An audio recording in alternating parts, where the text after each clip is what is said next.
नमस्कार, स्वागत है आपके अपने YouTube चैनल अनमोल क्लासेज में। हमने कुछ टॉपिक पढ़ लिए थे, जैसे आयन विनिमय पढ़ लिया था। आयन विनिमय पढ़ लिया था।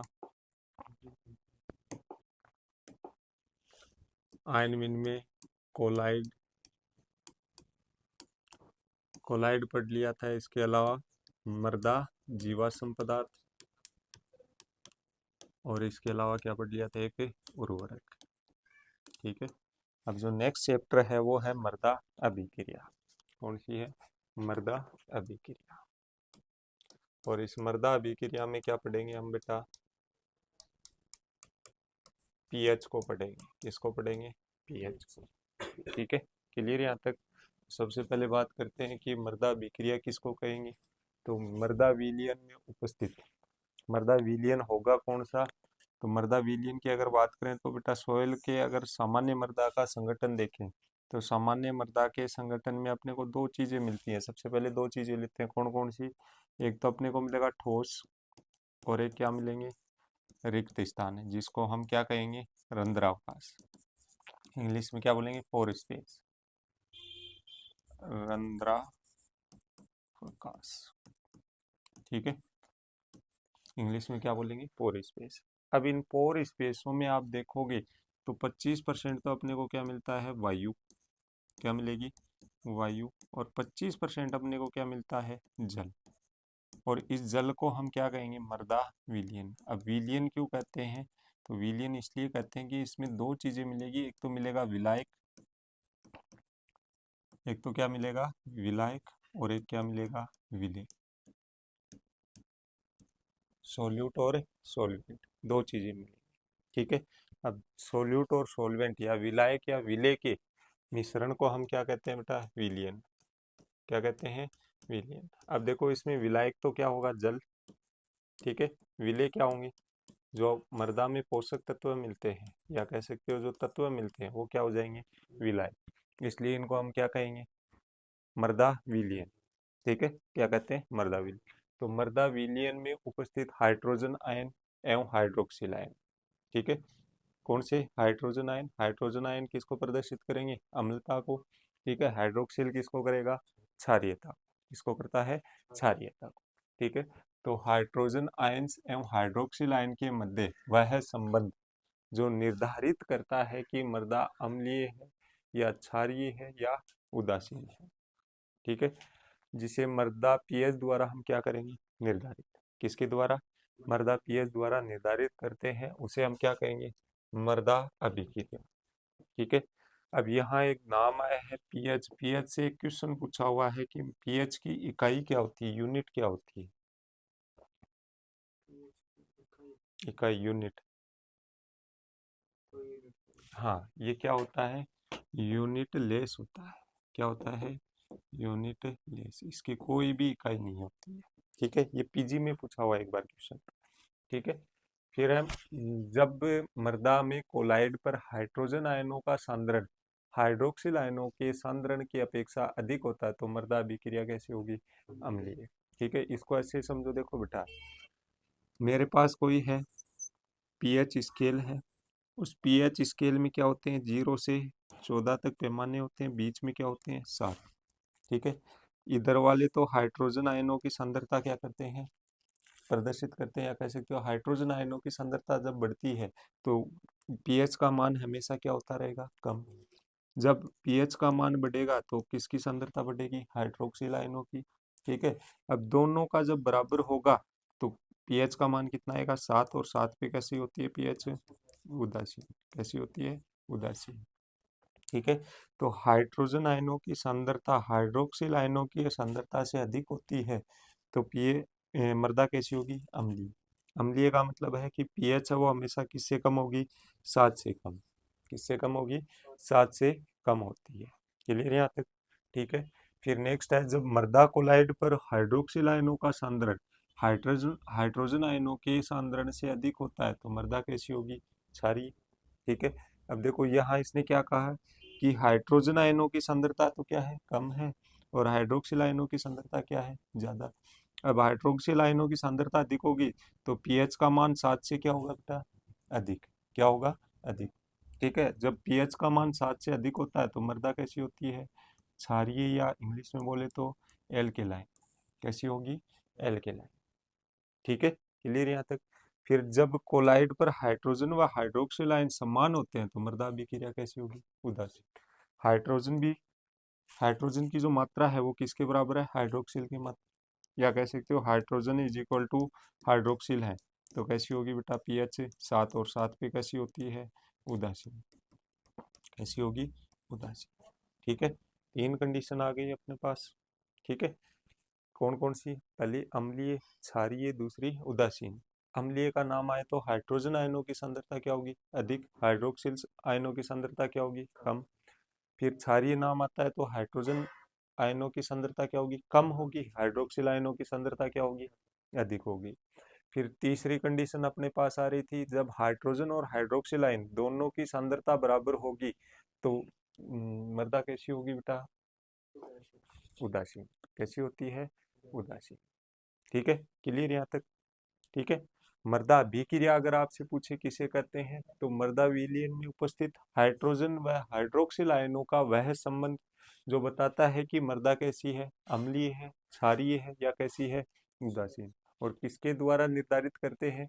पीएच के द्वारा। किसके द्वारा? पीएच। उसे हम क्या कहेंगे? मृदा अभिक्रिया। क्या कहते हैं? मृदा अभिक्रिया। फिर आता है मृदा पीएच। मृदा पीएच। ठीक है, सबसे पहले बात करते हैं शुद्ध जल विद्युत का क्या होता है? कुचालक। ठीक है ना, शुद्ध जल, शुद्ध जल का मतलब जिसकी पीएच क्या हो? 7 हो। क्या हो? 7 हो। उदासीन जो जल होता है वो हमेशा विद्युत का क्या होता है बेटा? कुचालक। ठीक है ना, जब तक ये साल्ट नहीं मिलाओगे ना उसमें, जल में, तब तक इलेक्ट्रिक विद्युत का प्रवाह नहीं होता है उसमें। ठीक है ना, क्लियर यहाँ तक?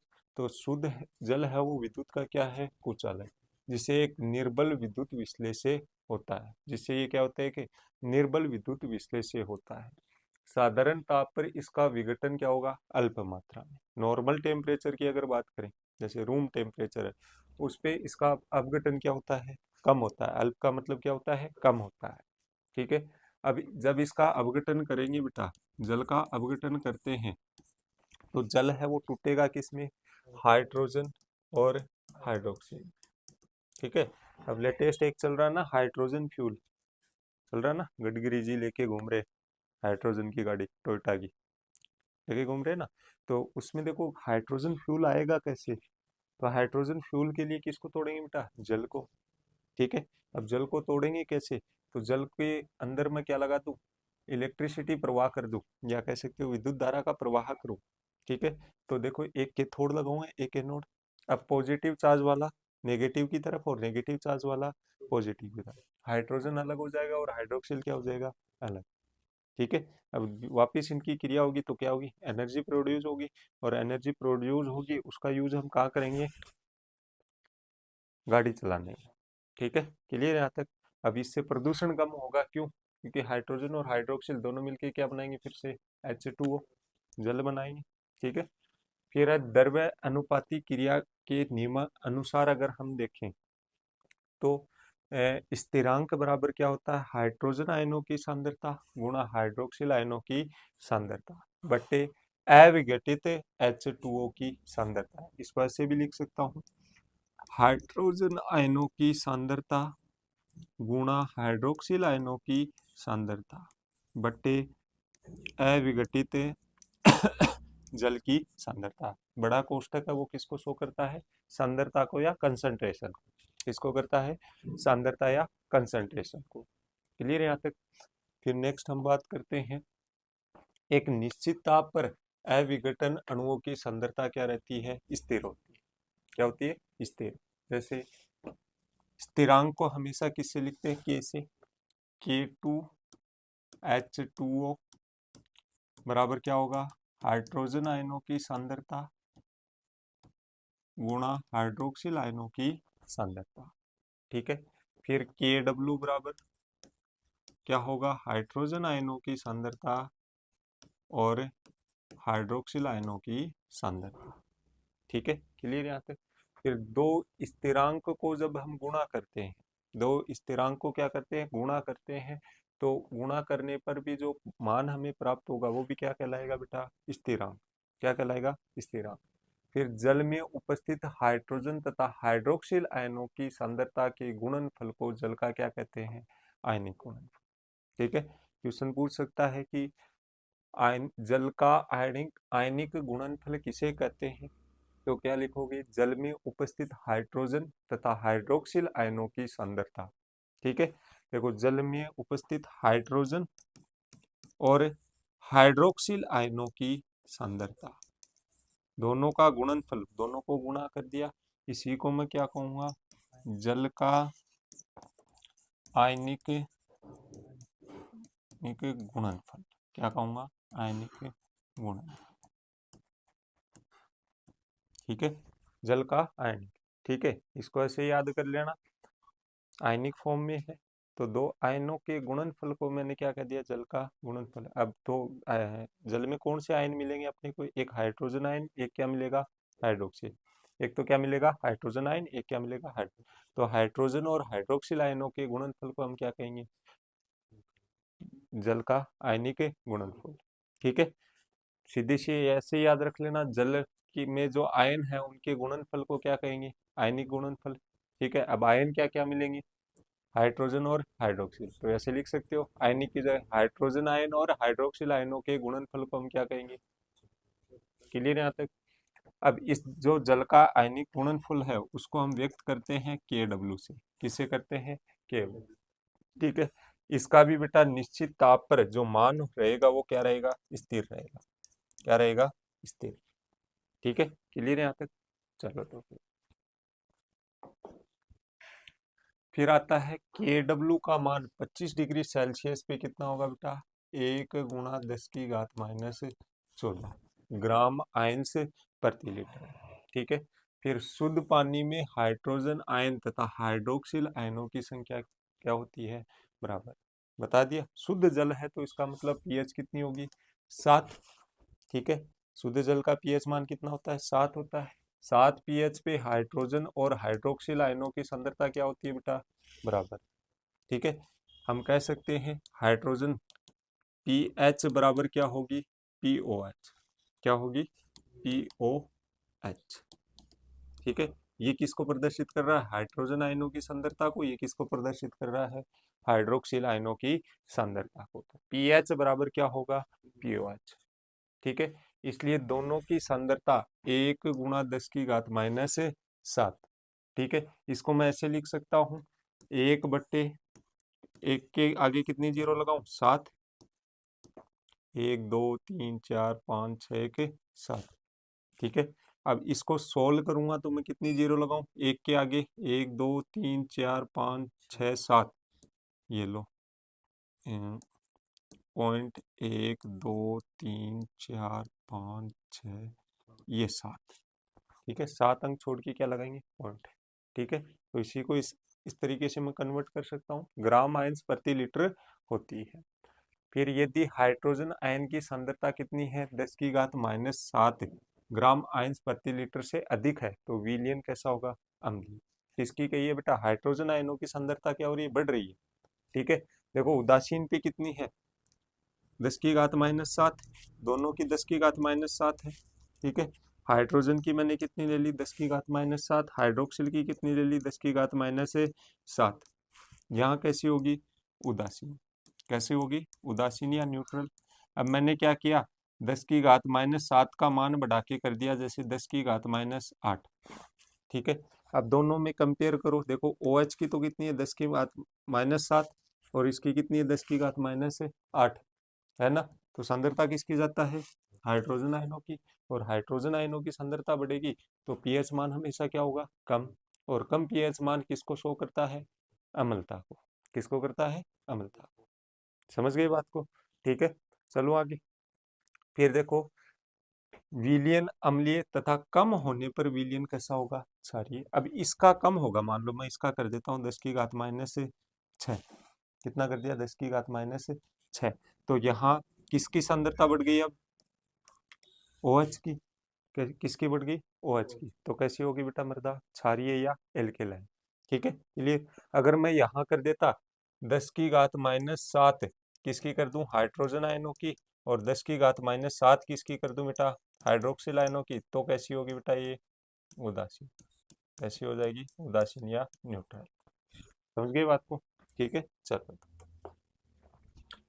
फिर है डेनिस वैज्ञानिक SPL सोरेनसन ने 1909 में किसी विलयन के हाइड्रोजन आयन सांद्रण को ग्राम आयन प्रति लीटर में क्या किया, व्यक्त किया। और यही एक क्वेश्चन बनता है कि पीएच की खोज किसने की, तो किसने की, SPL सोरेनसन।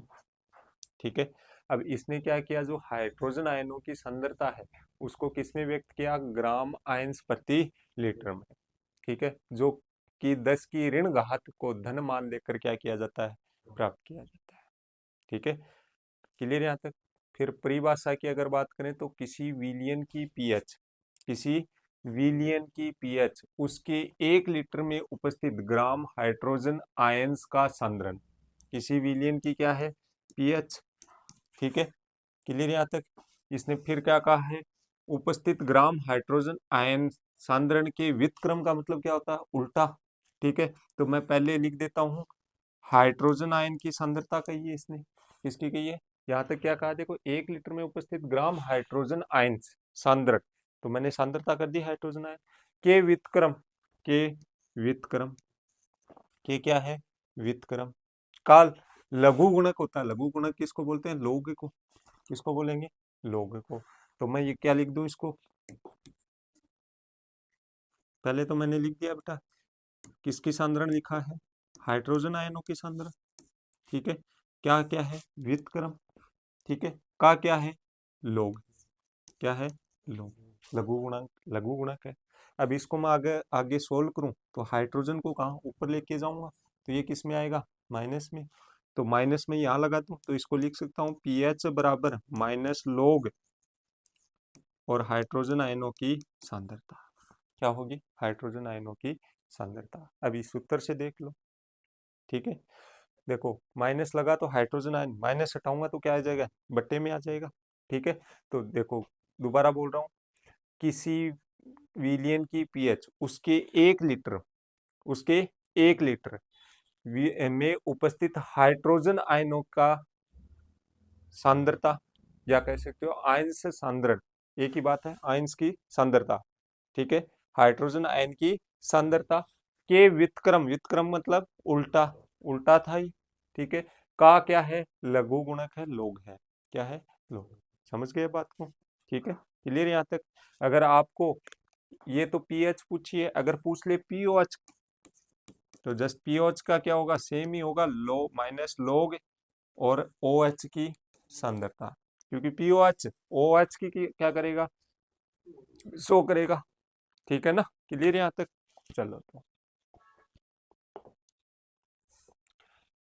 देखो पीएच लॉग 1/, हाइड्रोजन आयनों की सांद्रता, या इसको कैसे लिख सकते हैं, माइनस लॉग हाइड्रोजन आयनों की सांद्रता।